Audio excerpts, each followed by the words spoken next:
اور اگر کوئی قرآن ایسا ہوتا کہ اس کی تاثیر سے پہاڑ چل پڑتے یا زمین پھٹ جاتی یا مردوں سے کلام کر سکتے تو کیا یہ لوگ ایمان لے آتے؟ بات یہ ہے کہ سب باتیں اللہ کے اختیار میں ہیں، تو کیا مومنوں کو اس سے اطمینان نہیں ہوا کہ اگر اللہ چاہتا تو سب لوگوں کو ہدایت کے رستے پر چلا دیتا؟ اور کافروں پر ہمیشہ ان کے اعمال کے بدلے آفت آتی رہے گی یا ان کے مکانات کے قریب نازل ہوتی رہے گی یہاں تک کہ اللہ کا وعدہ آ پہنچے۔ بے شک اللہ وعدہ خلاف نہیں کرتا۔ اور تم سے پہلے بھی رسولوں کے ساتھ تمسخر ہوتے رہے ہیں، تو میں نے کافروں کو مہلت دی، پھر میں نے ان کو پکڑ لیا، سو دیکھ لو کہ میرا عذاب کیسا رہا۔ تو کیا وہ جو ہر شخص کے اعمال کا نگراں و نگہبان ہے، وہ بتوں کی طرح بے علم و بے خبر ہو سکتا ہے؟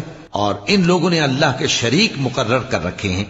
ان سے کہو کہ ذرا ان کے نام تو لو۔ کیا تم اسے ایسی چیزیں بتاتے ہو جو روئے زمین پر ہیں اور اسے معلوم نہیں، یا تم لوگ محض سطحی بات کی تقلید کرتے ہو؟ اصل یہ ہے کہ کافروں کو ان کے فریب خوبصورت معلوم ہوتے ہیں اور وہ ہدایت کے رستے سے روک لیے گئے ہیں، اور جسے اللہ گمراہ رہنے دے اسے کوئی ہدایت کرنے والا نہیں۔ ان کو دنیا کی زندگی میں بھی عذاب ہے اور آخرت کا عذاب تو بہت ہی سخت ہے، اور ان کو اللہ کے عذاب سے کوئی بھی بچانے والا نہیں۔